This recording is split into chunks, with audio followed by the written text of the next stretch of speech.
हाँ जी, नमस्कार, राम राम। कैसे हो आप सभी? तो स्वागत है आपके अपने यूट्यूब चैनल धरनी एजुकेशन में। साथियों, आज अपने प्रश्नोत्तरी रहने वाली है साथियों, वो 7 नंबर प्रश्नोत्तरी रहने वाली है। बहुत ही मोस्ट और इम्पोर्टेंट प्रश्नोत्तरी है साथियों आज की। देखिए साथियों, अपनी प्रश्नोत्तरी शाम को 7 बजे लाइव होती है। आप सभी 7 बजे लाइव आ जाया करो। और ये जो क्वेश्चन है साथियों, ये बहुत ही मोस्ट और इम्पोर्टेंट क्वेश्चन मैं आपके सामने लेके आता हूँ साथियों। देखिए साथियों, आपको क्या है कि इनके फटाफट आंसर देने हैं। अगर आपने अभी तक थोड़ी नहीं पढ़ी हिंदी व्याकरण की, तो मैंने इसी यूट्यूब चैनल पर अपने प्लेलिस्ट बना रखी है, आप वहां जाकर देख सकते हो। तो साथियों, बिना टाइम वेस्ट किए अपनी प्रश्नोत्तरी को फटाफट शुरू करते हैं। और याद रखना साथियों, अपनी प्रश्नोत्तरी रोज डेली शाम को 7 बजे होती है। आप सभी आ जाया करो और अपना आकलन कर लिया करो साथियों। अपनी जो पीएसटीसी, पीटीटी, छात्रावास अधीक्षक, स्टेनोग्राफर, आंगनबाड़ी प्रवेशक, साथियों ये तो केवल अभी फिलहाल में होने वाली भर्तियां हैं, लेकिन जितनी भी हिंदी व्याकरण से रिलेटिव जितनी भी भर्तियां हैं, इन सभी के अंदर अपने हिंदी व्याकरण बहुत ही कारगर साबित होने वाली साथियों। और वही क्वेश्चन मिलेंगे आपको हूबहू देखने के लिए। तो साथियों, फटाफट से आपको आंसर देते रहना है कि कौन सा आंसर किसका होगा। तो साथियों, पहला क्वेश्चन आपकी स्क्रीन के सामने आ चुका है। कि पहला क्वेश्चन आ गया आपके सामने कि मौखिक रूप से भाषा की सबसे छोटी इकाई होती है। मौखिक रूप से भाषा की सबसे छोटी इकाई कौन सी होती है साथियों? आपको ये बताना है कि भाषा की मैंने सर आपको जब पढ़ाया था तब पहला ही टॉपिक था अपना वर्ण विचार का। उसमें मैंने बहुत ही डिटेल से पढ़ा रखा है कि वर्ण विचार क्या होता है। इसके मैंने हर पार्ट बनाए हैं साथियों। लगभग इसके आपको 4 पार्ट मिलेंगे साथियों। और इसका हर टॉपिक मैंने इसका क्लियर किया है। तो अपने को ये उसी से पूछ रहा है कि मौखिक रूप से भाषा की सबसे छोटी इकाई क्या होती है साथियों? वर्ण। दूसरा है शब्द। तीसरा है ध्वनि। तीसरा है साथियों वाक्य। देखिए भैया, इसका जो राइट आंसर होगा, सभी का फटाफट से आंसर दे दिए साथियों। मौखिक रूप से भाषा की सबसे छोटी इकाई मैंने पढ़ाया था, नोट लगा के भी लिखवाया था कि ये आपके मोस्ट और इम्पोर्टेंट क्वेश्चन बन जाएगा। क्योंकि सभी साथी मौखिक रूप से भाषा की सबसे छोटी इकाई आते हैं, आप वर्ण करोगे, जबकि वर्ण इसका गलत आंसर हो जाएगा। देखिए साथियों, वर्ण किसे कहते हैं? भाषा की वह छोटी से छोटी इकाई जिसके और अधिक टुकड़े नहीं किए जा सकते हैं, अर्थात सबसे छोटी इकाई को हम वर्ण कहते हैं। वर्णों से मिलकर शब्द बनते हैं साथियों। और शब्दों का सार्थक समूह क्या कहलाता है साथियों? आपके वाक्य कहलाता। वर्णों का व्यवस्थित समूह पूछ ले तो वो वर्ण वाला हो जाएगा साथियों। वर्णों का अगर व्यवस्थित समूह पूछ ले तो वो आपके वर्णमाला हो जाएगा। लेकिन आपका जो राइट आंसर होगा साथियों, वो आपकी सी राइट आंसर होगा। मौखिक रूप से भाषा की सबसे छोटी इकाई ध्वनि होगी। क्या होगी भैया? ध्वनि होगी। बिल्कुल। अगले क्वेश्चन की तरफ चलते हैं साथियों। क्वेश्चन नंबर 2 आपके सामने आया है कि अगला क्वेश्चन साथियों आपके सामने है कि किस विकल्प में वर्ताकार स्वर है? साथियों, मैंने जब आपको ओष्ठावर्ती के आधार पर बताया, होठों के आधार पर बताया, तो दो प्रकार से बताया था कि एक तो होठ वर्त हो जाते हैं और एक वर्त नहीं होते। यानी कि एक तो वर्त हो जाते हैं साथियों और एक अवर्त रहते हैं। यानी कि वर्त के समान गोल नहीं होते हैं और ये आपके फैले रहते हैं। तो साथियों, आपको बताना है कि ए ऑप्शन में अ है, बी ऑप्शन में लघु ई है, डी ऑप्शन सी ऑप्शन में आपके ए है और डी ऑप्शन में आपके ओ है। तो साथियों, आपको पता ही है, जब अपन जो इनका उच्चारण करते हैं साथियों, तब आपके लघु, दीर्घु, ओ और औ, इन सभी का उच्चारण करते समय तो अपने होठ के साथियों गोल हो जाते हैं, लेकिन इन सभी का उच्चारण करते समय हमारा होठ गोल न थोड़ा फैला रहता है। तो ये आपका कौन सा राइट आंसर हो जाएगा? सभी का डी आंसर राइट हो जाएगा। बिल्कुल बिल्कुल, सभी का स्वागत है, अभिनंदन है। देखिए साथियों, आपको फटाफट से इसके उत्तर देते रहना है और अपना आकलन करते रहना है। बात करता हूँ साथियों आपके अगले क्वेश्चन, क्वेश्चन नंबर 3। बहुत ही शानदार और सरल क्वेश्चन है साथियों। ये तो आपका गलत होना ही नहीं चाहिए साथियों। कि ये कह रहा है कि न का जो उच्चारण स्थान है, न को हम अपने मुख से कहाँ से उच्चारित करते हैं? पहला है कंठ से, दूसरा है आपका नाक से, तीसरा आपका तालु से, चौथा है आपका मसूड़े से। देखिए साथियों, इसका तो आपको फटाफट आंसर आ जाना चाहिए। क्योंकि मैंने आपको जब बताया था कि पंचम जो स्वर होते हैं साथियों, वो नासिका से बोले जाते हैं। तो आपको पता है कि इसका आंसर तो आपका नाक हो जाएगा। बिल्कुल बिल्कुल, सभी का राइट आंसर आ रहा है। इसका राइट आंसर आपका बी हो जाएगा। बात कर लेते हैं साथियों अगले क्वेश्चन की। चौथा क्वेश्चन कहता है कि किस विकल्प में विलोम शब्द असंगत है? यानी कि 3 तो साथियों आपके संगत है और एक आपका असंगत है साथियों, वो आपको बताना है। पहला सृष्टि का प्रलय, बिल्कुल सही है। सर्जन यानी कि निर्माण करना, विनाश यानी कि इसको बिगाड़ देना, धनवान यानी कि पैसों वाला, अकिंचन मतलब गरीब। उन्नति का साथियों अवनति होगा या उन्नति होगा? साथियों, उन्नति का अवनति होता है, अवनति होता है। क्या होता है भैया? अवनति होता है, उन्नति नहीं होता। तो ये आपका गलत हो जाएगा साथियों। इसका विलोम शब्द आपकी उन्नति का अवनति हो जाएगा। तो 4 का आपका डी आंसर राइट हो जाएगा। सभी साथी सही आंसर दे रहे हैं। इसी तरह आपको राइट आंसर देते रहना साथियों। बहुत ही गजब गजब क्वेश्चन साथियों मैं आपके सामने लेके आता हूँ साथियों। तो आपको अगर चैनल में एक बार नए हो तो प्लीज़ चैनल को एक बार लाइक कर दीजिए साथियों। और अपने जितने भी साथी तैयारी कर रहे हैं उनके अगर सिलेबस में हिंदी व्याकरण है साथियों तो उन तक अपने चैनल के लिंक को जरूर पहुंचाए साथियों। बात करता हूँ साथियों आपके क्वेश्चन नंबर 5 की। सेना का पर्यायवाची नहीं है। ये पूछ रहा है कि इनमें से 3 तो सेना के पर्यायवाची है लेकिन एक इसमें सेना का पर्यायवाची नहीं है। 5 नंबर का आपको राइट आंसर बताना है कि 5 का आपका राइट आंसर कौन सा हो जाएगा। पहला साथियों आपके चमू, दूसरा है आपके अनिक, तीसरा है साथियों आपके वेरी और चौथा है साथियों आपके अटक। साथियों चमू भी होता है, अनिक भी होता है, लेकिन ये जो वेरी है साथियों ये आपके दुश्मन का हो जाता है साथियों। दुश्मन बोल दो, शत्रु बोल दो या फिर मित्र बोल दो, ये भी साथियों इसी का ही होता है। तो आपका राइट आंसर हो जाएगा भैया सी का, पांचों का सी राइट आंसर हो जाएगा। बात कर लेते हैं साथियों आपके अगले क्वेश्चन की। ये कह रहा है कि सारंग का अनेकार्थी नहीं है। बिल्कुल साथियों आपको अगर अनेकार्थी पढ़ने हैं तो बहुत ही गजब तरीके से मैंने आपको अनेकार्थी शब्द की कुछ बता भी रखे हैं और इनकी मैराथन क्लास भी मैं आपके सामने लेके आऊँगा। शायद आपका अनेकार्थी जो टॉपिक है साथियों इसके अंदर आपको लगभग मैं आपको 100 करवा दूंगा। इनसे आपका कोई बाहर नहीं जाएगा साथियों, ये अपना दावा है। देखिए साथियों ये कह रहा है कि सारंग का विकल्प में अनेकार्थी नहीं है। किस विकल्प में नहीं है साथियों? सारंग का अर्थ चंद्रमा भी होता है क्या, हाथी भी होता है क्या, बादल भी होता है क्या, स्वर भी होता है क्या? बिल्कुल 6 का राइट आंसर बताना साथियों। 6 का सभी साथी राइट आंसर बता रहे हैं स्वर, यानी कि स्वर नहीं होता तो डी हो जाएगा। चंद्रमा भी होता है साथियों, हाथी भी होता है और बादल भी होता है। बिल्कुल बिल्कुल राइट आंसर आ रहा है साथियों। 6 का डी राइट आंसर हो जाएगा। बात कर लेते हैं साथियों आपके अगले क्वेश्चन की। अगले क्वेश्चन ये कह रहा है कि मालवाहक जो आपके शब्द है साथियों ये दो भाषाओं के शब्द से मिलकर बना है। पहला है साथियों आपके हिंदी और संस्कृत से, यानी कि आपको बताना कि एक तो ये माल शब्द, दूसरा इसके अंदर आपके वाहक शब्द है। साथियों ये दोनों शब्द अलग अलग भाषाओं से मिलकर बना है। दोनों भाषाएं कौन कौन सी है आपको ये आंसर बताना। पहला है हिंदी या संस्कृत से मिला है, बी ऑप्शन है साथियों आपकी हिंदी या ईरानी से मिलकर बना है, सी ऑप्शन साथियों आपके हिंदी या फारसी से मिलकर बना है, डी ऑप्शन साथियों आपके अरबी या संस्कृत से बना है। फटाफट साथी आंसर देंगे तब तक मैं इंतजार का आपके उत्तर का इंतजार करूंगा साथियों। बिल्कुल सरल सा क्वेश्चन है साथियों, फटाफट आंसर दीजिए। बिल्कुल बिल्कुल सभी का राइट आंसर आ रहा है कि जो माल शब्द है साथियों ये तो आपके अरबी शब्द है और वाहक हमेशा संस्कृत में आता है, तो ये आपका संस्कृत शब्द हो जाएगा। तो इसका राइट आंसर आपका डी हो जाएगा। बिल्कुल बिल्कुल सभी का राइट आंसर आ रहा है भैया। बात कर लेते साथियों आगे अपने अगले क्वेश्चन की। देखिए साथियों मैं हर टॉपिक से आपका क्वेश्चन लेके आता हूँ साथियों। आप कोई सा भी हिंदी व्याकरण आपके सिलेबस में साथियों उसके लिए क्लास रामबाण साबित होने वाली साथियों। बस आप तो इन प्रश्नों को हल करते रहिए साथियों। और थोड़ी पढ़नी है तो अपने इसी चैनल पे मैंने बिल्कुल बहुत ही ज़्यादा डिटेल से थोड़ी भी करवा रखी है, तो आपको कोई टेंशन नहीं होगी साथियों। आप वहाँ जाकर अपनी प्लेलिस्ट बना रखी है साथियों हर टॉपिक की, एक भी टॉपिक मैंने छोड़ नहीं रखा और बहुत ही गजब और बेहतरीन तरीके से मैंने आपको हिंदी व्याकरण पढ़ाई है। कुछ टॉपिक बचे हुए हैं जिनकी मैं महा मैराथन क्लास लूंगा साथियों। तो अभी मैं आपको केवल प्रश्नोत्तरी चल रही है जब मैं आपको बता दूंगा। क्वेश्चन नंबर 8 कहता है कि पटाखा जो किस भाषा का शब्द है साथियों? पहला साथियों आपके जापानी, दूसरा चीनी, सी ऑप्शन देशज और डी ऑप्शन आपका अंग्रेजी। फटाफट से आंसर देंगे साथियों। किसको लो करना है बताइए, फटाफट बताइए साथियों। कौन सा होगा साथियों? ए होगा, बी होगा या सी होगा या डी होगा? सभी साथी राइट आंसर दे रहे हैं कि इससे तो देश शब्द से साथियों। देखिए साथियों दीदी फटाका छोरा छोरी कृपा प्रात ये बाप बुद्धू लोटा ये जो सारे जूता ये सारे शब्द है ना साथियों आपके देश शब्द में। और एक चीज याद रख लेना साथियों ये जूता तो बहुत ही ज्यादा पूछा जाता है साथियों, इसको तो आप इंपॉर्टेंट कर लेना क्योंकि अपन को लगता है कि ये आपके जापानी शब्द होगा लेकिन जापानी शब्द नहीं है साथियों, ये आपका देशी शब्द है। ये बात भी आपको याद रखनी है। बात कर लेते हैं साथियों अगले क्वेश्चन की। किस विकल्प में तत्सम शब्द है? किस विकल्प में आपके तत्सम शब्द की बात की जा रही साथियों? तो आपको पहले पता होना चाहिए संस्कृत के शब्द जो हिंदी में प्रयोग किए जाते हैं वो तत्सम होते हैं और अर्थ तत्सम जो थोड़े रूप परिवर्तन के कारण हिंदी में प्रयोग किए जाते हैं जो कि तो वो आपके तत्सम शब्द कहलाते हैं साथियों। पहला ऑप्शन है साथियों आपके कान, द्वितीय ऑप्शन आपके तिनका, तीसरा ऑप्शन आपके तर्पण, चौथा ऑप्शन आपके सुनना। इसका राइट आंसर कौन देगा भैया फटाफट से बताओ। नो का आपके आंसर आ रहा है भैया सी। बिल्कुल कान का हो जाएगा साथियों आपके करण, यानी कि ये तो है तत्सम शब्द। तिनका का हो जाएगा साथियों आपके तरण, सुनना का हो जाएगा साथियों आपके श्रवण।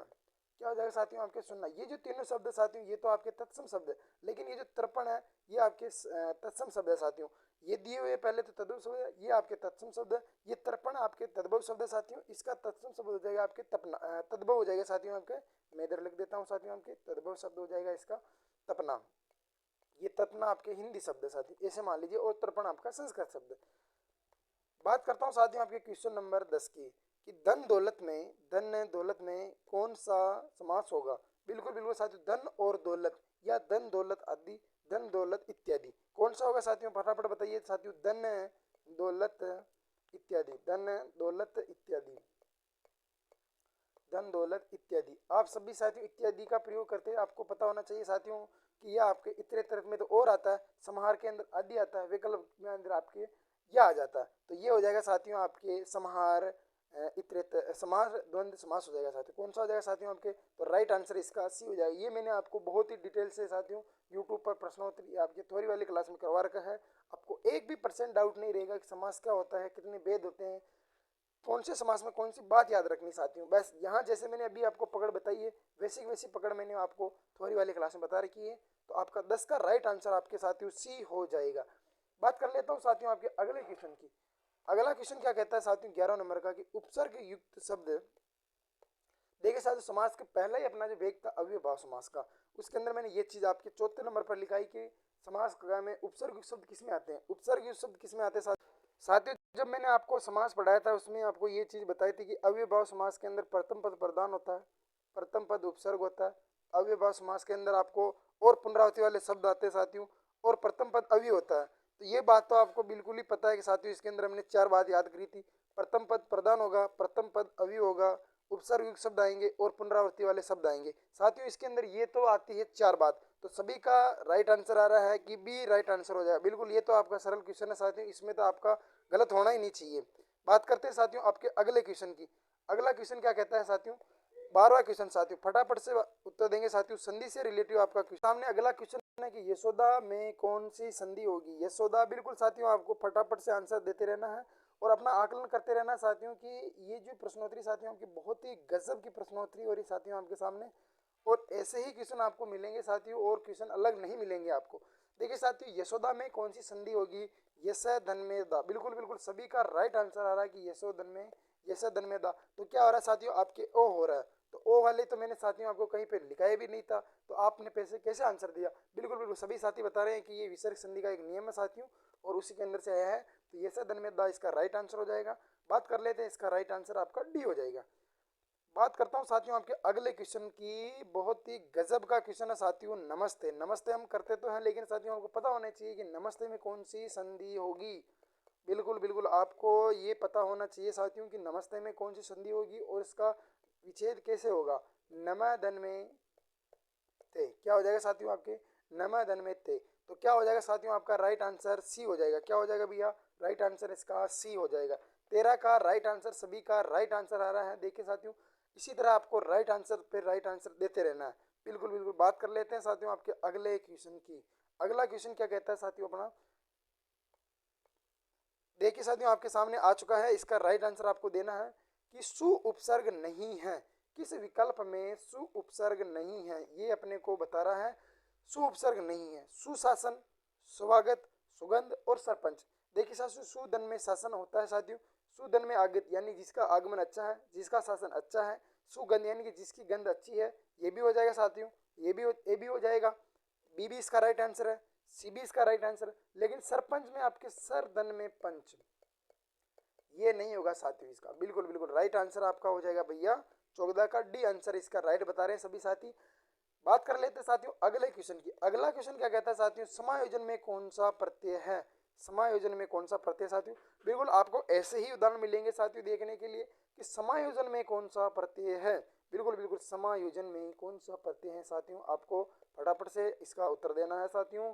देखिए साथियों, अपने पास इतना टाइम है नहीं कि अपन प्रश्नोत्तरी में इतना टाइम लेके, बस ये तो आपका एक टेस्ट है साथियों की थोड़ी आपने पढ़ रखी, कहीं से भी पढ़ो कोई मायने नहीं रखता, लेकिन आपकी जो प्रश्न है साथियों वो सही होने चाहिए। अपना मेन उद्देश्य साथियों की ये जो प्रश्नोत्तरी है साथियों, इसके अंदर आपकी जो हिंदी व्याकरण की जो पकड़ है साथियों वो बहुत ही मजबूत हो जानी चाहिए। बस कहीं से भी पढ़ो आप, समायोजन में समधन में योजन, क्या हो जाएगा साथियों आपके समधन में आयोजन या योजन हो जाएगा, आयोजन हो जाएगा। क्या हो जाएगा साथियों, समधन में आयोजन, समायोजन, यानी कि सभी का एक साथ से क्या हो जाएगा साथियों आपके योजन हो जाता है। तो समायोजन में कौन सा आपके राइट हो जाएगा साथियों के सम धन में आयोजन, सम धन में आयोजन हो जाएगा। बिल्कुल बिल्कुल सभी का राइट आंसर आ रहा है, 20 का राइट आंसर हो जाएगा 15 का। बात कर लेते हैं साथियों आपके अगले क्वेश्चन की। निम्नलिखित में से किस विकल्प में तत्सम या संस्कृत, बिल्कुल एक ही बात बोलो साथियों, तत्सम बोलो या संस्कृत भाषा का उपसर्ग नहीं है। पहला दिया हो साथियों आपके प्र, दूसरा दिया हो साथियों आपके अधि, तीसरा दिया आपके सु और हाप। देखिए साथियों हाप तो अंग्रेजी भाषा का शब्द है साथियों, इसमें तो आपको देखते ही पता चल गया होगा कि ये तो आपके अंग्रेजी भाषा का उपसर्ग आ रहा है साथियों, तो इसका राइट आंसर भी आपका यही हो जाएगा। देखिए साथियों मैंने आपको ये करवाए थे अति, अधि, अनु, अप, अपि, अब, प्रा, प्रा, प्र, प्रा, प्रति, निर्निस, दुरुदुस, सुसम, निवि। ये मैंने 22 के 22 अभी आपको कंटेस्ट सुना दिया साथियों। इस तरह आपकी भी पकड़ मजबूत होनी चाहिए साथियों। अगर आपको इस तरह देखिए साथियों चलना नहीं, दौड़ना नहीं साथियों, आप तेज दौड़ेगा ना उसकी जीत होगी इसमें। तो बात कर लेते हैं साथियों आपके 16वां का, डी आंसर राइट हो जाएगा। बात करते हैं साथियों आपके 17वां क्वेश्चन की, व्यंजनों में कौन सा प्रत्यय होगा। साथियों ये तो मैंने आपको नियम भी लिखाया था कि साथियों जिस शब्द के अंत में वह होता है साथियों, जिस शब्द के अंत में वह होता है वहां पर आपको कुछ भी नहीं करना साथियों, अ लगा देना। यानी कि ये विष्णु की जो संतान थी साथियों, विष्णु की संतान साथियों आपके क्या कहलाई साथियों, आपके वैष्णव कहलाई। तो इसका राइट आंसर आपका बी हो जाएगा। बिल्कुल बिल्कुल राइट आंसर, सभी राइट आंसर दे रहे हैं भैया, इसका तो राइट आंसर बी होगा। देखिए साथियों ये एक शब्द में वाले शब्द आ गए साथियों, और बहुत ही गजब वाले शब्द आए साथियों की। गोद में सोने वाला पुरुष के लिए हम एक शब्द में क्या कहेंगे साथियों, अंक सत, अंक सत, अंक साइनी, अंक स्याही और अनुडा। बात कर लेते हैं साथियों, बहुत ही गजब का क्वेश्चन है साथियों, और ये इष्ट देवता के लिए है साथियों। आप कोई किंतु परंतु मत समझ लेना कि ये उसके लिए है, एक 1% भी ये किसी के लिए नहीं है। बात करते साथियों अंक सत, जिसने गोद में स्थान पा लिया है उसके लिए आता है साथियों। अंक साइनी का मतलब होता है जिस जो स्त्री गोद में स्थान पा लिया उसके लिए आता है साथियों। और जो पुरुष जो गोद में सोने वाला पुरुष होता है उसके लिए अंक सही आता है। अनुडा जिसका अभी भी प्रेम प्रसंग में चल रहा है और शादी नहीं हुई, अनुडा उसके लिए कहते हैं साथियों। बात कर लेते हैं साथियों, इसका राइट आंसर आपका सी हो जाएगा साथियों। और ए और बी और डी इसका आंसर भी बता दिया मैंने। जिसने गोद में स्थान पा लिया साथियों उसके लिए अंक सत का प्रयोग करते हैं। और वह स्त्री जिसने आपके स्त्री जो गोद में सोने वाली होती है उसके लिए अपन अंक साइनी का प्रयोग करते हैं। और डी ऑप्शन आ जाएगा साथियों आपके अनुडा, यानी कि प्रेम प्रसंग में चलते हुए जिसकी अभी शादी नहीं हुई है, वो आपके डी आंसर ई हो जाता है। लेकिन इसका जो राइट आंसर होगा साथियों, वो आपका राइट आंसर हो जाएगा भैया सी, इसका राइट आंसर हो जाएगा। बात कर लेता हूँ साथियों आपके अगले क्वेश्चन की, बहुत ही गजब गजब क्वेश्चन है साथियों। एक बार आप सभी से मेरा अनुरोध है कि चैनल को प्लीज आप सभी सब्सक्राइब जरूर कर दीजिए साथियों, क्योंकि बहुत ही गजब प्रश्नों से लेके आता हूँ साथियों आपके सामने। और चैनल को एक बार प्लीज आप सभी अपने साथियों तक शेयर जरूर कर दीजिए। ये पूछ रहा है कि किस विकल्प में विशेषण नहीं है साथियों। संज्ञा और सर्वनाम की जो विशेषता बताता है उसे हम विशेषण के नाम से जानते हैं। जो संज्ञा और सर्वनाम की विशेषता बताता है भैया उसको हम विशेषण कहते हैं। जो विशेषण की भी विशेषता बता दे साथियों उसे हम प्रविशेषण कहते हैं। और विशेषण के द्वारा जिसकी विशेषता बताई जाती है साथियों उसे हम विशेष्य कहते हैं। सुंदर आदमी, गरीब औरत, अमीर लोग। हंसना साथियों आपकी क्रिया है तो हम इसको साइड में कर लेंगे साथियों। लेकिन मैंने आपको बताया कि सुंदर आदमी, गरीब औरत, अमीर आदमी, तो ये आदमी की और इनकी विशेषता बता रहा है साथियों। तो आपका राइट आंसर हो जाएगा भैया इसका डी राइट आंसर हो जाएगा। यानी कि 19 का आपके राइट आंसर हो जाएगा भैया डी हो जाएगा। बात करता हूँ साथियों आपके बहुत ही गजब गजब प्रश्नोत्तरी है साथियों। आपको क्या है कि फटाफट आंसर देते रहना है और अपनी क्लास को साथियों सभी साथियों तक शेयर करना। ये तो साथियों बहुत ही गजब है कि सर्वनाम की संख्या कितनी होती है, ये तो आपको आना ही चाहिए साथियों। सर्वनाम की संख्या कितनी होती है, 11 होती है। और यदि इनकी भेद की बात कर ले साथियों तो भेद इनके 6 होते हैं। पुरुषवाचक, निश्चयवाचक, अनिश्चयवाचक, प्रश्नवाचक, संबंधवाचक और निजवाचक। पुरुषवाचक में फिर हमने 3 भेद किए थे साथियों, बहुत ही गजब गजब के। आप सभी कोई दिक्कत नहीं रहेगी साथियों। और अगर चैनल में आप नहीं हो और अगर सर्वनाम ऐसे टॉपिक पढ़ना चाहते हो तो मैंने बहुत ही आपके डिटेल से करवा रखा है साथियों, कोई दिक्कत नहीं होगी। आप जाओ और प्लेलिस्ट में जाकर इसका टॉपिक मैंने बना रखा है, वहां जाकर आप पढ़ सकते हो। बात कर लेता हूँ साथियों आपके अगले क्वेश्चन की, कि दोनों बच्चों ने आम खा लिए हैं। दोनों बच्चों ने साथियों आम खा लिए हैं, वाक्य में कौन सा विशेषण होगा। दोनों बच्चों ने आम खा लिए, वाक्य में कौन सा विशेषण होगा साथियों आपके।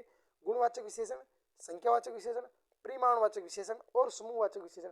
देखिए भैया अगर दोनों शब्द आ गए साथियों तो ये आपके संख्या का ही आएगा। लेकिन संख्या का भी आपके देखिए साथियों मैंने आपको जब लिखाया था कि आवर्ती, समूह, समुदाय, ये सब लिखाए थे। गणना क्रम, गणना क्रम, आवर्ती, समूह या समुदाय। तो ये दोनों बच्चे इधर आ जाओ, दोनों बच्चे आम खा लो, दोनों बच्चे बाहर चले जाओ, तुम तीनों इधर आओ, तुम चारों वहां चले जाओ। तो साथियों ये तो आपके समूह का बोध करवा रहा है, इसमें तो कोई दिक्कत होनी नहीं चाहिए आपको। तो इसका राइट आंसर हो जाएगा भैया आपका डी राइट आंसर हो जाएगा। बात कर लेता हूँ साथियों आपके अगले क्वेश्चन की। अगला क्वेश्चन कहता है कि मोहित थोड़ा थोड़ा पढ़ता है, वाक्य में कौन सा अव्यय है। मोहित थोड़ा थोड़ा पढ़ता है साथियों, बहुत ही गजब का साथियों क्वेश्चन है। आप हक्का बक्का हो जाओगे कि ये क्वेश्चन कहाँ से आया, लेकिन साथियों ये क्वेश्चन मैंने आपको करवा रखा है कि मोहित थोड़ा थोड़ा पढ़ता है। तो आप इससे क्वेश्चन कीजिए कि मोहित कैसे पढ़ता है, मोहित कैसे पढ़ता है, तो उत्तर आएगा साथियों कि मोहित कैसे कैसे पढ़ता है साथियों, तो मोहित थोड़ा थोड़ा पढ़ता है। कैसे पढ़ता है भैया, थोड़ा थोड़ा पढ़ता है। अब देखिए साथियों, कालवाचक जहां पर भी आ जाए वहां पर आपको बात करनी है कि कब ये घटना हुई।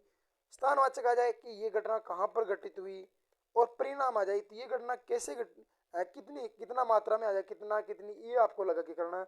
और रीति, रीति का मतलब होता है ढंग या तरीका, यानी कि कैसे। तो बात कर लेंगे साथियों इसका कैसे, तो ये आपके कैसे ही आ गया। तो कैसे, तो इसका राइट आंसर हो जाएगा। कैसे बढ़ता है, धीरे धीरे बढ़ता है। तो आपका जो 22वां क्वेश्चन है साथियों, इसका राइट आंसर हो जाएगा भैया डी, इसका राइट आंसर हो जाएगा। बिल्कुल सभी साथी राइट आंसर दे रहे हैं साथियों। आपको इसी तरह से राइट आंसर देते रहना है और अपना आकलन करना है साथियों। इस बार कोई सा भी एग्जाम हो, ये 2024 साथियों आपके नौकरी का साल है साथियों। इस साल में अगर नौकरी लग गई साथियों तो समझ लेना कि आप बहुत ही इस साल के राजा हो। अगर नहीं लगी साथियों तो देखिए साथियों, 26 से पहले कोई नौकरी लगने का कोई चांस नहीं है। तो बात कर लेता हूँ साथियों आपके अगले क्वेश्चन की। अगला क्वेश्चन क्या कहता है साथियों, 23वां क्वेश्चन कि चित्र शब्द का स्त्रीलिंग क्या होगा साथियों। देखिए साथियों, ए का हमने आम में परिवर्तित किया है, ये छोटा सा नियम था साथियों। मैं आपको नियम भी बता रहा हूँ कि अपन ने ये नियम पढ़ा था कि चित्र शब्द का स्त्रीलिंग क्या होगा। चित्र शब्द साथियों आपके अभी पुल्लिंग है, इसका हमको स्त्रीलिंग बनाना, क्या चित्री होगा, या आपके दीर्घ चित्री होगा, या आपके चित्रा होगा, या आपके चित्रण होगा। अब नियम लिख दिया साथियों तो आपको आ जाना चाहिए कि इसका राइट आंसर आपका सी होगा। बहुत ही गजब आंसर आ रहा है सभी साथियों को, बहुत ही दिल खुश करने वाली बात है साथियों। एक बार सभी लाइक का बटन जरूर दबा दीजिए साथियों, और कमेंट बॉक्स में ये जरूर बताया करो कि आपके कितने क्वेश्चन सेम है साथियों। ये कह रहा है कि किस विकल्प में साथियों, किस विकल्प में पुल्लिंग शब्द है, यानी कि एक शब्द साथियों इसके अंदर आपकी पुल्लिंग शब्द है, बाकी 3 शब्द आपकी स्त्रीलिंग है साथियों, और एक शब्द आपका पुल्लिंग है। तो ये चीज आपको बतानी है कि साथियों ये कौन से शब्द की बात कर रहा है। साड़ी होती है, रोटी होती है, टोपी होती है, लेकिन जूता तो साथियों होता है ना। तो आप ऐसे प्रयोग करके देखोगे ना तो भी आपको पता चल जाएगा कि इसका राइट आंसर डी होगा साथियों। यानी कि साड़ी पहनी जाती है, रोटी खाई जाती है, टोपी पहनी जाती है, लेकिन जूता पहना जाता है, न कि पहनी जाती है। अगर प्रयोग करके देखोगे ना तो आपका एक भी क्वेश्चन गलत नहीं होगा साथियों इस टॉपिक में। और ये टॉपिक भी मैंने बहुत ही डिटेल से पढ़ा है, इसके लिए आपने बहुत ही ज़्यादा रिस्पॉन्स दिया है साथियों, उसके लिए बहुत ही दिल दिल से धन्यवाद साथियों आपको। बात कर लेते हैं साथियों आपके नेक्स्ट क्वेश्चन की। नेक्स्ट क्वेश्चन कहता है कि हरीश पुस्तक लिख रहा है, वाक्य में कौन सा उद्देश्य है। साथियों अगर कोई बंदा बोलेगा कि ये तो बीएसटीसी पीटीटी में है ही नहीं, लेकिन साथियों स्टेनोग्राफर, वीडियो, एलडीसी, जितनी मेरी महिलाएं माता बहनें ये क्लास देखती है, बहनें क्लास देखती है, उनके लिए महिला ऐसे ही अभी ये गोल्डन अवसर है साथियों उनके लिए, क्योंकि उसके अंदर केवल भीड़ महिलाओं की है। तो उनके लिए भी ये प्रश्नोत्तरी बहुत ही कारगर साबित होने वाली है। देखिए साथियों, हरीश पुस्तक लिख रहा है, इसके अंदर उद्देश्य किसे, पहली बात तो उद्देश्य किसे कहते हैं, कर्ता और कर्ता के विस्तारक को क्या कहते हैं साथियों, उद्देश्य कहते हैं। और कर्ता के विस्तार के बारे में जो कुछ भी कहा जाए साथियों उसे हम विधेय कहते हैं। बिल्कुल बात साथियों आपके बहुत ही गजब बात कह रहे हो, लेकिन ये टॉपिक मैंने आपको थोड़ी सी करवा रखा, शायद एक बार देख लोगे ना तो शायद आपको नोट्स बार बार पढ़ने की जरूरत भी नहीं रहेगी। एक बार अगर आपने पूरी क्लास को अगर आपने आराम से देख लिया ना तो आपको, शायद मेरा ऐसा मानना है कि वापस इस क्लास को देखने की आपको जरूरत नहीं पड़ेगी। ते आपका जो हरीश पुस्तक लिख रहा है इसके अंदर आपके उद्देश्य कौन सा होगा साथियों, अभी मैंने बता दिया कि साथियों आपके कर्ता और कर्ता का विस्तारक, कर्ता और कर्ता का विस्तारक साथियों इसके अंदर हरीश पुस्तक लिख रहा है, क्या लिख रहा है साथियों, तो इसके अंदर आपका जो उद्देश्य हो जाएगा साथियों हरीश। अगर ऐसे लिख देता कि मेरा भाई हरीश, तो मेरा भाई हरीश तो साथियों आपके कर्ता का विस्तारक हो जाता, और कर्ता इसमें आपके हरीश हो जाता। तो इसका राइट आंसर साथियों आपकी ए हो जाएगा। बिल्कुल बिल्कुल सभी का राइट आंसर आ रहा है। बहुत ही छोटा सा उदाहरण साथियों। नेक्स्ट क्वेश्चन आपके सामने है साथियों, फटाफट उत्तर देंगे, कौन सा विकल्प शुद्ध है। वृक्षों पर तोता बोल रहा है, बहुत ही गजब साथियों आपके सामने उदाहरण है। वृक्षों पर तोता बोल रहा है, क्या ये सही है। मेरा हस्ताक्षर ये है, बिल्कुल ये भी क्या सही है आपके साथियों, सही है। इस पुस्तक का दाम बताओ, क्या ये भी सही है। वहां भीड़ एकत्रित हो गई है, क्या ये सही है साथियों। देखिए साथियों अब बात कर लेता हूँ साथियों, इनके अंदर 3 गलत है। देखिए साथियों, मैं आपका यहाँ पर टेस्ट लेने के उद्देश्य से मैं आपको ये नहीं पढ़ा रहा हूँ, मैं आपको केवल वो चीजें बता रहा हूँ जो आपके बहुत ही काम आने वाली साथियों। वृक्षों पर तोता बोल रहा है, तोता वृक्षों पर नहीं बोलते साथियों। तोता अगर आपकी वृक्षों पर तोते बोल रहे हैं, तोता नहीं बोल रहा साथियों, एक तोता नहीं साथियों, वृक्ष पर बहुत सारे तोते होते हैं, तो तोते बोल रहे हैं। ये है मेरा नहीं साथियों, ये है मेरे हस्ताक्षर है। क्या कौन से हस्ताक्षर है साथियों, मेरे हस्ताक्षर है। इस पुस्तक का दाम बताओ, इस पुस्तक का नहीं, इस पुस्तक के दाम बताओ, क्या आएगा भैया, इस पुस्तक के दाम बताओ। तो आपका राइट आंसर कौन सा हो जाएगा साथियों, वहां भीड़ एकत्रित तो हो गई, ये आपका डी इसका राइट आंसर हो जाएगा साथियों। बात कर लेता हूँ साथियों, ये जो जहां पर मैंने अंडरलाइन की साथियों, वहां पर तोता के स्थान पर तोते आएंगे, मेरा के स्थान पर मेरे आएंगे, का के स्थान पर साथियों आपके के आ जाएंगे। तो बहुत ही 26 का सभी का राइट आंसर आ रहा है भैया। बात कर लेते हैं साथियों आपके 27वें क्वेश्चन की। 27वां क्वेश्चन बहुत ही आपका गजब का क्वेश्चन रहने वाला साथियों, कि किस विकल्प का शब्द शुद्ध है। देखिए साथियों, किस विकल्प में आपके शब्द शुद्धि से लिया गया है, और इससे अगला वाला अपना जो 26वां क्वेश्चन था साथियों, वो आपके वाक्य शुद्धि से था। वाक्य शुद्धि से आपका बहुत ही अच्छा रिस्पॉन्स रहा साथियों। इसी तरह आपको वाक्य शुद्धि के मैंने बहुत ही लगभग 11 नियम पढ़ाए साथियों। उन नियमों को अगर आपने एक बार कंठस्थ कर लिया तो शायद आप कभी जिंदगी में वाक्य शुद्धि गलत कर पाओगे। ये आपके शब्द शुद्धि साथियों, इनके अंदर आपके साथियों में आपके लगभग 500 ऐसे शब्द शुद्ध शब्द लेके आऊंगा साथियों। अगर आप उन्हें याद भी कर लोगे ना तो भी आपका कोई एग्जाम में शब्द शुद्धि में गलत नहीं होगा। पहला साथियों, पहला ऑप्शन है साथियों शमशान, दूसरा साथियों आपके तस्तरी, तीसरा साथियों आपके ज्योत्सना, और तीसरा साथियों आपके क्लेश। देखिए साथियों, शमशान कभी पूरा नहीं होता, शमशान पहला से अधूरा आता है। शमशान क्या आता साथियों, शमशान पहला आपके अधूरा आता है। क्या आता साथियों आपके, शमशान। तो बात कर लेते हैं साथियों आपके, शमशान ऐसे आएगा। तस्तरी, तस्तरी में आपके जो स है साथियों आपके, ये आपके अधूरा आएगा साथियों। ये साथियों आपके तालव्य, तालव्य से बोलते हैं इसको, ठीक है, इसको तालव्य से बोलते हैं, इसको मूर्धन्य से बोलते हैं, इसको आपके दंत्य से बोलते हैं, ये भी आपको ध्यान रखना। ज्योत्सना बिल्कुल सही लिखा हुआ साथियों, और कलेश कभी पूरा नहीं होता साथियों, क इसमें अधूरा आता है। तो तीनों शब्द लिख दिए साथियों, ये गलत कैसे हुए। बात कर लेता हूँ साथियों आपके अगले क्वेश्चन की, यानी कि 27 का आपका राइट आंसर हो जाएगा भैया सी। बहुत ही गजब का आपका परफॉर्मेंस साथियों, इसी तरह आप उत्तर देते रहेंगे तो शायद आपको जरूर सफलता मिलेगी। बात करता हूँ साथियों आपके नेक्स्ट क्वेश्चन की। अगला क्वेश्चन क्या कहता है साथियों आपके 28वां, उद्धरण चिन्ह से पहले, साथियों मैंने आपको विराम चिन्ह पढ़ाए थे साथियों, उद्धरण चिन्ह से पहले किसका प्रयोग करते हैं साथियों, उपविराम। उपविराम बोलो चाहे अर्धविराम बोलो, उपविराम या अपूर्ण विराम। फिर आगे साथियों आपके हंस पद, हंस पद का मतलब साथियों आपके यानी कि त्रुटि पद भी बोल सकते हैं। अल्पविराम साथियों आपके ऐसे होता है, कैसे होता है भैया अल्पविराम, एक मिनट वापिस सभी को बता देता हूँ। हंस पद यानी कि गलती हो जाती है तब लिखते हैं, अल्पविराम ये ऐसे छोटा सा कोमा आता है साथियों, ये वाला ना। बात साथियों करते हैं योजक चिन्ह, योजक चिन्ह साथियों एक डंडा वाला आता है साथियों, और तुल्यता पूछ ले तो दो आते हैं, ठीक है साथियों। तो ये आपके एक है ना, दो में समझ लें, एक बार वापस लिख देता हूँ मैं साथियों। ये तो आपके योजक चिन्ह है साथियों, और ये आपके तुल्यता सूचक चिन्ह है। यानी कि हमेशा मैंने आपको बताया उद्धरण चिन्ह का पहले डबल चिन्ह, उद्धरण चिन्ह कौन से होते हैं साथियों आपके 66, 99 या आपके ये वाले, ठीक है साथियों। डबल 6, डबल 9 या 6, 9 वाले इनको उद्धरण चिन्ह बोलते हैं, इनको दोहरा उद्धरण चिन्ह बोलेंगे, और इनको इकरा उद्धरण चिन्ह बोलेंगे साथियों। दोहरा उद्धरण चिन्ह का प्रयोग बोलते हैं, जैसे कि गांधी जी ने कहा कि अहिंसा के मार्ग पर चलो, सुभाष चंद्र बोस ने कहा था कि तुम मुझे खून दो मैं तुम्हें आजादी दूंगा। लेकिन जब ये वाक्य कहा है, इस वाक्य से पहले हमेशा हमेशा साथियों आपके आपके अल्प विराम का प्रयोग होता है। सभी का राइट आंसर आ रहा है साथियों। बहुत ही गजब की बात है कि आपके लगभग अभी तक जो कमेंटों की जड़ी आ रही साथियों, वो सभी की एक ही सीरीज में आ रही, तो बहुत ही अच्छा लगता है साथियों। इसी तरह मेहनत कीजिए साथियों, और ये टॉपिक मैंने आपको करवा रखे साथियों, तो इनमें शायद आपको कोई दिक्कत भी नहीं रहेगी। बात करते हैं साथियों आज के सेकंड लास्ट क्वेश्चन की, विजय की कामना एक शब्द में क्या कहेंगे साथियों। बिल्कुल बिल्कुल गजब का क्वेश्चन है साथियों आपके, विजिगीषा, विजिगीषु, सुसुप्त और सुसुप्ता, यानी कि साथियों विजय की कामना करने वाला। बात तो करेंगे साथियों, ये तो सुसु वाले तो कट ही जाएंगे, दिमाग भी लगाओगे तो साथियों अगर ना आएगा साथियों लास्ट में आग की मात्रा आएगी साथियों, तो उस अंत के शब्द के अंत में भी आपके ये कामना करने वाला, मरने की इच्छा, भूख की इच्छा, प्यास की इच्छा, जीने की इच्छा, मरने की इच्छा, ये शब्द आएंगे साथियों। अगर ना आएगा ना आग की मात्रा आएगी तो उसका उत्तर भी आग की मात्रा में आएगा। मैं आपको एक ट्रिक बता देता हूँ, आप अगर इन तीनों में अगर फंस रहे हो साथियों, तो मैं पहले बता देता हूँ कि इन तीनों का ये राइट आंसर है ही नहीं है। पहली बात तो जब मैंने आपको आग की मात्रा अंत में बता दी तो फिर आपको इसमें जाना ही नहीं है साथियों, पहली बात तो ये, ठीक है भैया। तो अब बात कर लेते हैं साथियों, इसका राइट आंसर आपके विजिगीषा होगा। विजय की कामना का इच्छुक विजिगीषा होता है, सोने की इच्छा रखने वाला सुसुप्ता कहलाएगा, और सोने की इच्छा करने वाला ये आपके सुसुप्त हो जाएगा। तो इसका राइट आंसर भैया आपका ए हो जाएगा। ये याद रखना, जिसके अंत में आग की मात्रा होगी, अगर आग की मात्रा यानी कामना, तो क्या हो जाएगी साथियों आपकी विजिगीषा, ये हो जाएगा। तो इसका राइट आंसर आपका ए हो जाएगा। बहुत ही शानदार साथियों आपके सामने प्रश्न लेके आता हूँ साथियों में। और आज का जो अपना अंतिम क्वेश्चन है साथियों, देखिए साथियों मेरा एक ही उद्देश्य है कि आपके जो हिंदी व्याकरण का जो टॉपिक है साथियों, इसमें आपके 1% कोई दिक्कत ना रहे, बस यही मेरा एक उद्देश्य रहता है साथियों। बस आप भी इसके अंदर पूरे के पूरे खरे उतर जाइए साथियों, तो बिल्कुल हम फोड़ के रख देंगे हर एग्जाम को। बात करते हैं साथियों कि अंगारों पर पैर रखना मुहावरे का अर्थ क्या होता है साथियों। यानी कि अब आपका एक मैंने मुहावरे से लिया है साथियों। मुहावरा और लोकोक्ति एक ऐसा टॉपिक है साथियों जो हर एग्जाम में आपके कहीं ना कहीं से तो आता ही आता है।